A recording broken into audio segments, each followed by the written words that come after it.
o processo que a palavra deve cumprir no coração do crente.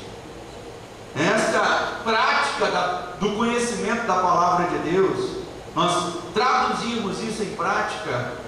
Isso acontece quando a palavra de Deus entra no nosso coração e completa todo o processo que ela tem que completar. E Tiago fala desse processo da palavra de Deus. Primeira coisa que Tiago diz lá no verso 21, diz assim: portanto, despojando-vos de toda a impureza e acúmulo de maldade, acolhei com mansidão o que, igreja? A palavra em vós, o que? Enxertada, na minha versão, implantada. Quem conhece aí o computador, conhece muito bem essa palavra, Você não pode usar nenhum programa de computador até que você faça o que? A implantação desse programa no teu computador. A palavra de Deus, ela só tem efeito na vida de um homem quando ela é implantada. A palavra, enquanto estiver externa, eu tenho a minha Bíblia, eu leio essa Bíblia, mas aquilo que eu leio bate na minha mente e volta, bate na minha mente e volta, bate na minha mente e volta. Não, o processo só vai começar quando a palavra for o quê? Implantada no coração. E para isso eu tenho até um exemplo que eu ouvi da minha irmã. Minha irmã trabalha na área de saúde, e nessa semana que nós tivemos que acompanhar a minha outra irmã, com o problema que ela teve, nós fomos conversando, e obviamente que se você é da área de informática, vai falar muito de informática. Se você é da área de saúde, vai falar muito da área de saúde. E a minha irmã estava explicando como que acontece o processo de transplante de medula, E ela estava dizendo, é uma coisa maravilhosa. Só ela que consegue ver maravilhoso isso, A área de saúde para mim é tudo meio, E ela disse, é uma coisa maravilhosa. E ela disse, primeiro se faz uma sessão de quimioterapia e mata todas aquelas células, danificadas. Depois enxerta, implanta na medula dessa pessoa as células novas e boas. E ela disse, é maravilhoso quando se acompanha nos exames de sangue, nos exames que se faz, aquelas células novas tomando o espaço das outras que foram mortas, tomando o espaço e gerando outras células, gerando saúde. E eu vejo exatamente esse processo quando a palavra é implantada no coração do crente. Coisas que nós carregávamos no nosso coração, pensamentos, ideias, comportamentos, Quando a palavra entra no nosso coração, é como se essa palavra matasse isso, e esta palavra tem que tomar o quê? O lugar desses pensamentos antigos, novas ideias, novos pensamentos, novos comportamentos. Então, enquanto a palavra de Deus não foi implantada no coração da pessoa, esta pessoa pode ser crente 10, 15, 20, 30 anos, que esse abismo vai acontecer na vida dela. Ela conhece o conhecimento técnico da palavra, mas a sua prática é falha, é errada. Tiago também continua dizendo no versículo 23: porque se alguém é ouvinte da palavra e não praticante, Tiago diz, se assemelha ao homem que contempla no espelho o seu rosto e depois logo se esquece. Então Tiago fala de um outro processo, uma segunda etapa do processo, que é de ouvir. Tiago condena o ouvir sem praticar, mas o Tiago, ele nos aconselha, nos exorta dizendo o seguinte: temos que ouvir a palavra. Ouvir a palavra é fundamental para o nosso crescimento. Você quer ver cristãos que nunca vão crescer na sua vida espiritual? Quer ver? Quer entender, quer discernir qual é o tipo de cristão que nunca vai crescer na sua vida espiritual? É aquele cristão que não ama a palavra. É aquele cristão que não gosta de escutar a palavra.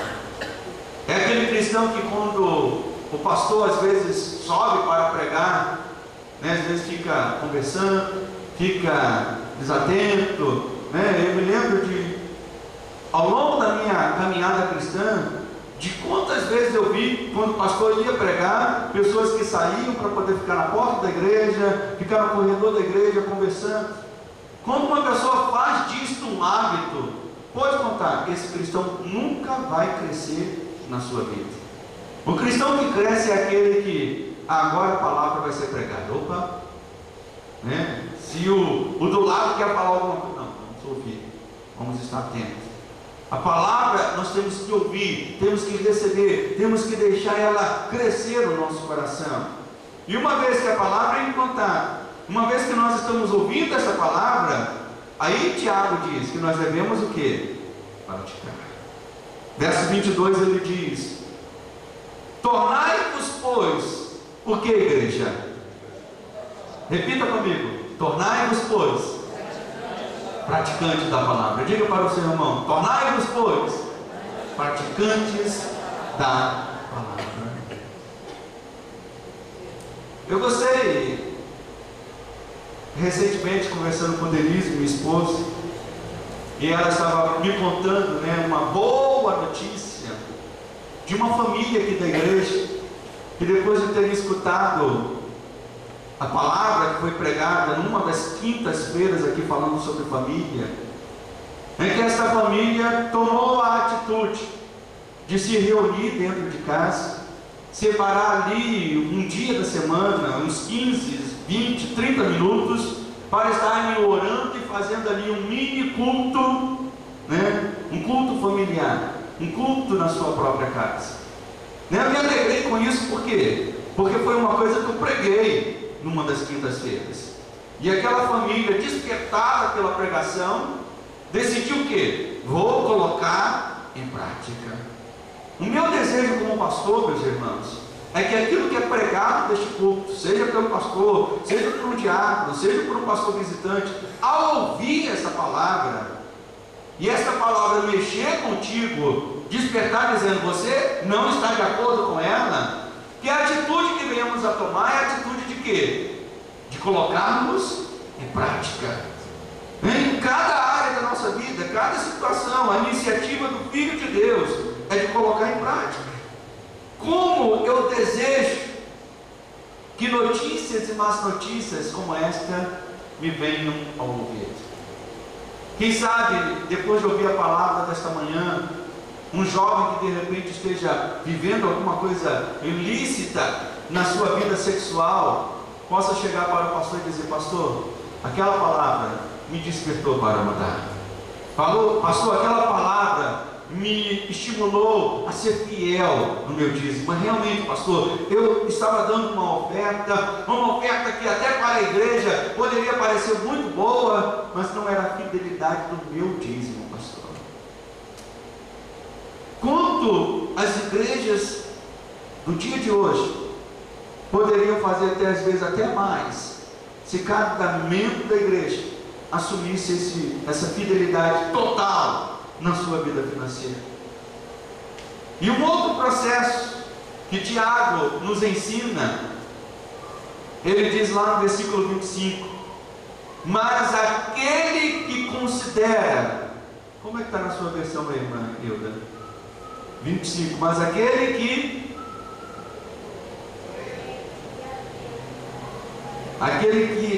atenta, atenta bem, é aquele que atenta bem, aquele que considera, né? Aquele que examina atentamente na lei perfeita, na lei da liberdade, e nela faz o que, igreja? Persevera, não sendo um ouvinte negligente, mas um fiel praticante, esse será o que? Bem-aventurado naquilo que realizar. Para as questões da vida, meus irmãos, a Bíblia sempre tem uma direção.